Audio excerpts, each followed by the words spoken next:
Programa Outras Palavras, um oferecimento Sindiúte MG, Sindicato Único dos Trabalhadores em Educação de Minas Gerais. Educação em Debate. Nosso convidado de hoje é o governador de Minas Gerais, Fernando Pimentel, pela coligação Minas para Você. Pimentel, é um prazer recebê-lo. Muito obrigado, Bia. Prazer é estar aqui com você e falando com os nossos telespectadores. Muito importante esse espaço que vocês abrem aqui no Outras Palavras. Pimentel, nossa primeira pergunta é sobre o atual modelo de gestão aqui em Minas Gerais. Qual é a sua avaliação? O modelo do choque de gestão deu certo aqui para Minas? Olha, Bia, eu acho que hoje, claramente, o balanço que se pode fazer é que não deu certo, né? Não deu certo. E eu vou até ser mais explícito com você. Eu queria que alguém me explicasse o que é essa história de choque de gestão. Porque o que a gente vê é um Estado, primeiro, endividado. Segundo, sem capacidade de investimento. Terceiro, fechado, não é um Estado democrático. Minas construiu o modelo que os tucanos construíram nesses 12 anos. É um modelo autoritário, claramente autoritário, cerceador das liberdades civis e democráticas. Nós vemos uma imprensa anestesiada, quando não amordaçada, os movimentos sociais sendo perseguidos e reprimidos, e um tratamento ao funcionalismo público da pior qualidade. Os serviços públicos refletem isso, né? Os serviços de saúde, educação, segurança, todos pioraram. Os indicadores, todos pioraram. Então, não é um sucesso, ao contrário, é um fracasso, é hora de mudar. Eu acho que o povo de Minas está consciente disso, cada vez mais, apesar das propagandas maciças que nesses 12 anos o governo do PSDB fez em Minas Gerais, mas hoje o mineiro e a mineira, e eu tenho viajado o Estado, tenho sido testemunha disso, é cada vez mais consciente da necessidade de uma mudança profunda do modelo de governo, em direção a um governo aberto, participativo, um governo democrático que dialogue com toda a população, que dialogue com os servidores públicos, que leve em conta as características de cada região do Estado, portanto também um governo regionalizado. É isso que nós vamos buscar fazer. Mas, sendo objetivo na resposta à sua pergunta, eu acho que o choque de gestão, se é que existiu, fracassou. Bom, Pimentel, vamos falar sobre educação. O que você pretende fazer para recuperar a educação em nosso estado? Considerando que hoje as condições físicas das escolas estão muito ruins, falta, por exemplo, refeitório e quadra de esporte na maioria das escolas estaduais. A carreira dos trabalhadores em educação é uma carreira sem perspectiva de futuro, congelada até dezembro de 2015, e a cada período do choque de gestão, essa carreira foi reformulada, tirando mais ainda a perspectiva de futuro, e é de conhecimento nacional que Minas Gerais não paga o piso salarial profissional nacional enquanto vencimento básico, tirou todos os direitos e vantagens e impôs o subsídio como forma de remuneração. O que fazer para mudar essa realidade? Que compromisso você assume com os trabalhadores em educação e com a sociedade? Porque mudar a situação da educação reflete em toda a sociedade. Com certeza. Bom, eu acho, Bia, que a primeira coisa aí é nós fazermos um diagnóstico amplo e profundo, preciso da situação da educação em Minas Gerais. E para esse diagnóstico ser feito, nós temos que trabalhar junto com os trabalhadores de ensino, né? Tem que ser feito em conjunto com a categoria de professores, dos demais trabalhadores de ensino, um diagnóstico que leve em conta tudo isso que você falou, a carreira, a remuneração, as condições físicas das escolas, os currículos, né? A adequação do trabalho educacional a cada especificidade de cada região, tudo isso tem que ser levado em conta. Então, um diagnóstico tem que ser feito logo de início, para nós definirmos as prioridades juntos e trabalharmos juntos para alcançá-las. Evidentemente, uma das principais, se não a principal prioridade, vai ser recuperar a carreira de professor. Valorizar outra vez a categoria, né? Se existe hoje uma categoria que foi desprezada, que foi, eu diria até sem exagero, humilhada pelo governo dos tucanos, é a dos professores. Você, melhor que ninguém, sabe disso, você é a liderança importante da categoria de professores. A greve dos 112 dias é um exemplo de não política pública, né? Como não fazer, né? Não dialogou, não negociou, e no final das contas, o resultado é que os tucanos chancelaram o governo deles como um governo anti-educação, anti-trabalhadores da educação. Então mudar isso não vai ser de uma hora para outra. Eu acho que nós vamos ter que ter, primeiro, muita competência para dialogar, construir juntos essa pauta de reformas, né? Eu já assumi, você sabe disso, com a CUT, o compromisso do piso nacional da educação aqui em Minas, nós vamos implantá-lo, né? Outro dia um jornalista me perguntou, mas vai ter recursos para isso? E eu respondi, tem que ter recursos para isso. Um Estado que não tem recursos para pagar o piso não merece o nome de Estado, não merece o nome de governo. Então nós vamos buscar esses recursos e vamos conseguir fazer. Se não pudermos fazer de imediato, vamos planejar e vamos alcançar. Isso tudo tem que ser feito junto, tem que ter uma mesa permanente de diálogo com a categoria, com os professores, para a gente fazer o diagnóstico, traçar as prioridades e perseguir um projeto estadual de educação que recupere a carreira e recupere a qualidade do ensino, que hoje está deteriorada. E não é culpa dos professores, ao contrário, eles se esforçam. Se nós ainda temos algum resquício de educação de qualidade em Minas Gerais, é porque os professores trabalham, se esforçam nessa direção. Eu tenho me reunido com a categoria e tenho visto o enorme esforço que os professores fazem para, com esses salários aviltantes que se pagam em Minas Gerais, prestar um serviço adequado para os alunos. Nem sempre conseguem, mas se esforçam para isso. Então, recuperar a carreira, pagar o piso nacional, recuperar as condições físicas das escolas, discutir os currículos, tudo isso vai fazer parte de uma pauta de trabalho que eu quero crer que não será minha, nem do governo, mas será da categoria como um todo, e até dos próprios usuários, que são os alunos e os pais de alunos. Vou falar agora, Pimentel, sobre juventude. Hoje, o Estado de Minas Gerais tem um programa que se chama Reinventando o Ensino Médio, que, diferente das peças publicitárias, não trouxe nenhuma inovação ao cotidiano da escola. Por sua vez, faltam mais de 1 milhão de vagas no ensino médio. Se todo mundo quisesse estudar em Minas Gerais, não encontraria vaga para se matricular. E o próprio ensino profissionalizante, o Estado não tem rede própria de ensino profissionalizante, ele transfere para a iniciativa privada e numa quantidade de matrículas muito inferior ao que é a demanda do Estado. E programas sociais como Poupança Jovem, que deveria ser um estímulo para o jovem terminar o ensino médio, só atinge hoje 9 municípios dos 853 municípios mineiros. Então, o que você pensa fazer para essa juventude que está aí clamando por políticas públicas, que foi às ruas em 2013 com cartazes pedindo mais saúde, mais educação, ou seja, mais Estado na vida dela. E aqui em Minas o que nós temos é menos Estado na vida do cotidiano, né, das pessoas. Quais são suas propostas? Eu estou pegando no final aí, menos Estado e um Estado de pior qualidade, né?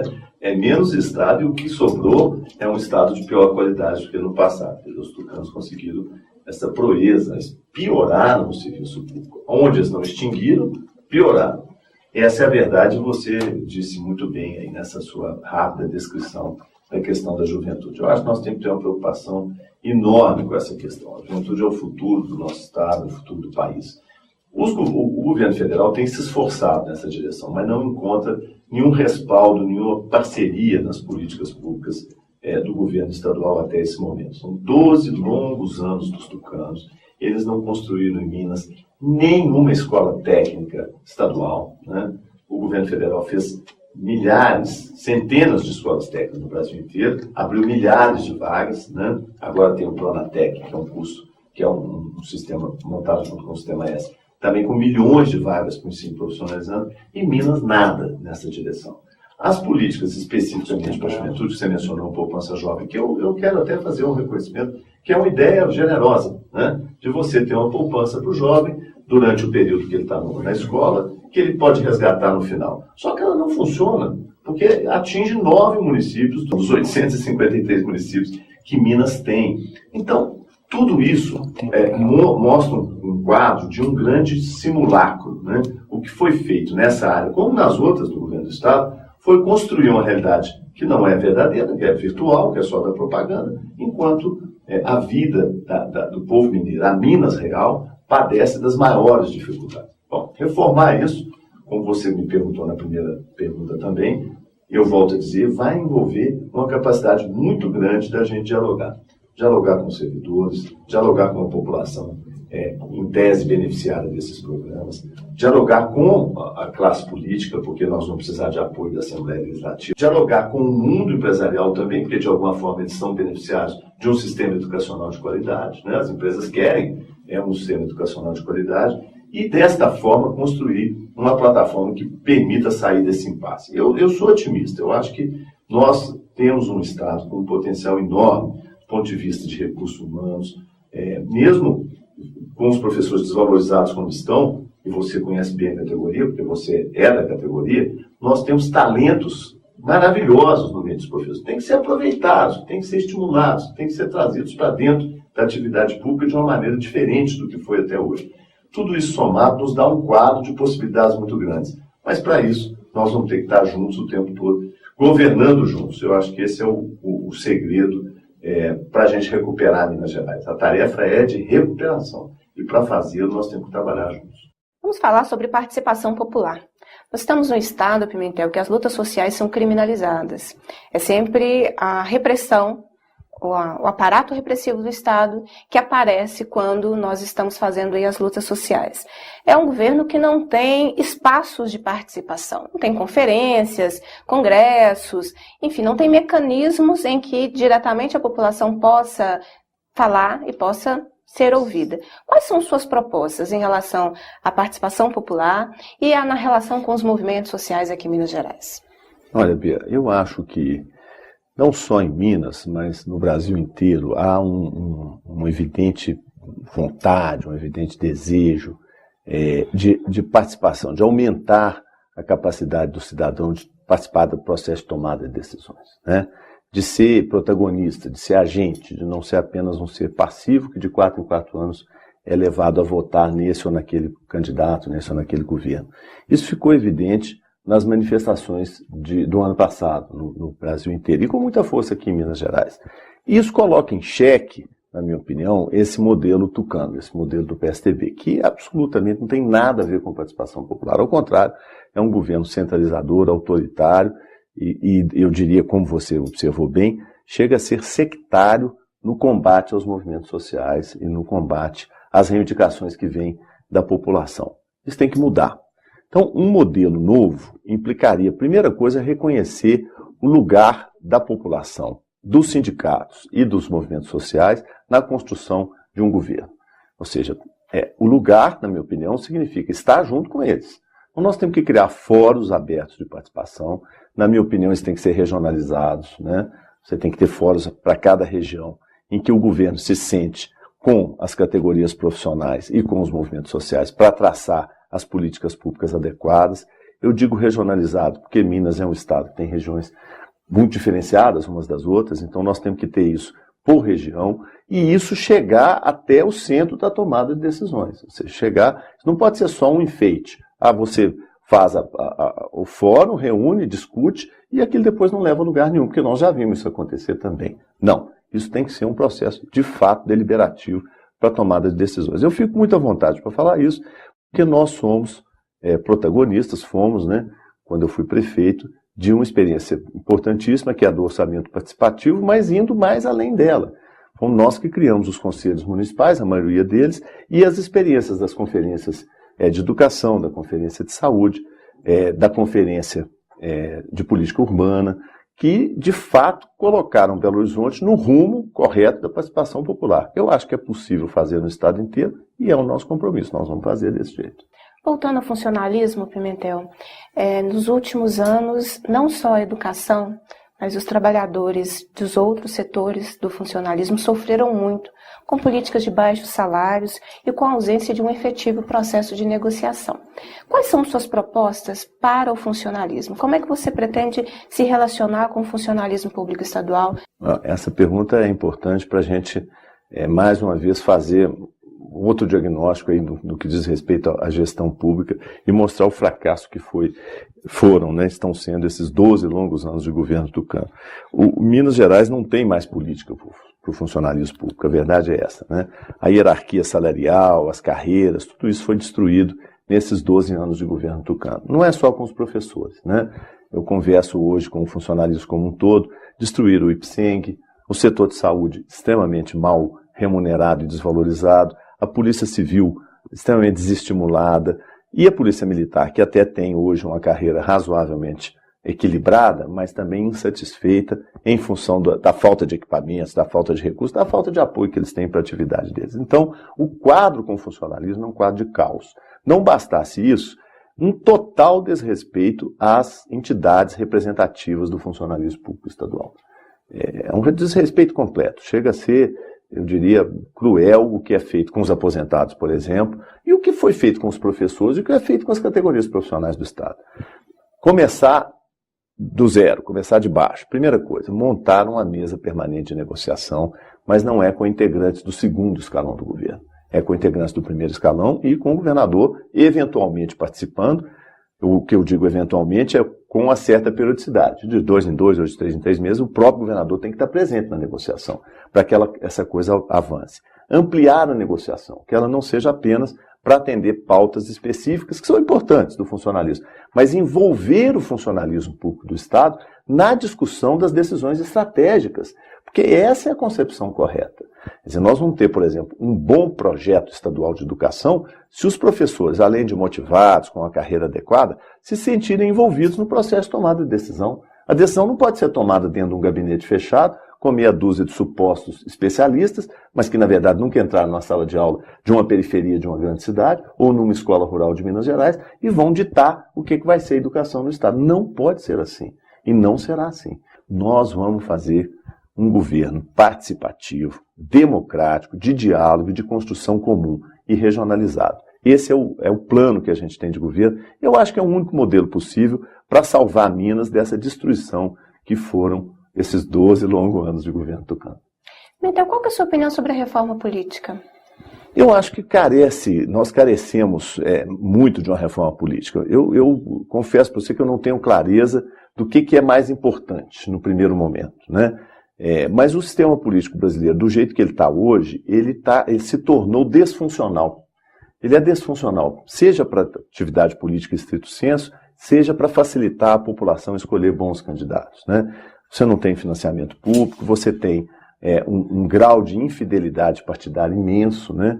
Uma verdadeira salada de siglas no quadro dos partidos, e partidos com pouca consistência ideológica, com pouca consistência programática. Isso tem que mudar. A forma de fazê-lo, eu confesso que não tem a receita, mas há um anseio muito grande da população e eu acredito que o Brasil vai caminhar nessa direção nos próximos anos. Qual é a sua opinião sobre a democratização dos meios de comunicação? Pois é importante, né? É importantíssimo. Aliás, eu quero crer que aqui nós estamos falando num veículo, esse sim, democrático, né? Um veículo que fala a verdade, que não é submetido a nenhum tipo de artificialismo e a nenhuma pressão econômica que a gente sabe que a grande mídia, a mídia tradicional tem. Eu sou francamente a favor. Eu acho que essa necessidade em Minas é mais premente ainda, né? A minha ideia é ampliar o leque de ofertas publicitárias do governo do Estado para os veículos da mídia alternativa e para os veículos da mídia regional, né? Desconcentrar o que é feito hoje. Hoje, a maior parte da verba do Estado vai para alguns poucos veículos que são os de sempre, que a gente sabe quais são, e que têm as opiniões que a gente sabe quais são também. Nós temos que desconcentrar isso, abrir, democratizar, porque com esse recurso aberto e democratizado, nós vamos ver brotar e surgir veículos importantes, né, que hoje não conseguem ter espaço, mas veículos importantes para construir a boa informação. E um povo bem informado é um povo que vai ajudar a fazer o que nós queremos. Um Brasil próspero, uma Minas Gerais próspera, justa, uma Minas Gerais mais fraterna do que hoje. Vamos construir isso e aí a democratização dos meios de comunicação é parte importante desse projeto. Aqui em Minas existe uma prática da precarização do trabalho através da terceirização. Qual é a sua opinião sobre isso? Terceirizar serviços no setor público é a alternativa para melhorar a qualidade? Não, Bia, eu acho que a terceirização até pode ser utilizada, mas em caso extremo, quando você realmente não tem condições de cumprir aquela função, qualquer que seja ela, com o servidor efetivo, com o servidor concursado, que é o objetivo de todo serviço público. Serviço público de qualidade é prestado por servidor concursado. Agora, eventualmente, você pode ter aqui ou ali um setor em que ou o concurso demorou, ou você não conseguiu preencher o cargo, aí você usa o recurso da terceirização. É como um recurso. E não como está sendo feito já há 12 anos em Minas, como eixo principal da prestação de serviço público. Nós vamos ter que mudar e vamos mudar esse modelo, vamos voltar a valorizar as carreiras públicas do funcionalismo. E para finalizarmos, vamos falar de saúde e segurança pública, que são temas importantes que a população também sofre cada vez mais. Qual é o seu breve diagnóstico sobre isso no Estado e suas propostas? Saúde, de fato, o Estado deixou inteiramente a desejar, né? Em 12 anos não fizeram um único hospital regional. Nós vamos herdar 9 esqueletos, 9 obras inacabadas, inconclusas, algumas até paralisadas. São os famosos hospitais regionais que não foram feitos. Então tem que terminar os hospitais e oferecer apoio aos municípios na tarefa deles de dar atenção básica, porque não falta esse apoio do governo federal, mas do governo estadual falta. A segurança em Minas piorou demais, né? A segurança hoje é uma preocupação enorme nas grandes, nas médias, nas pequenas cidades e até na área rural. Completar de novo o efetivo da Polícia Militar, valorizar de novo a carreira da Polícia Civil, está extremamente desmotivada, e nós temos um quadro de jovens delegados concursados agora, 400 ou 500, muito motivados, mas desestimulados em função dos baixos salários e de uma carreira ruim, e organizar melhor a questão da segurança com enfoque regional. Eu acho que tanto saúde quanto segurança, se nós adotarmos esse modelo que eu tenho dito, de diálogo, de construção conjunta e regionalizado, nós podemos avançar muito para melhorar o serviço público nas duas áreas. Pimentel, agradecemos a sua disponibilidade, a sua participação. Eu que agradeço o espaço aqui, Bia, e dizer que fiquei feliz de poder falar com um público qualificado, que é o público desse programa, do Outras Palavras. Muito obrigado.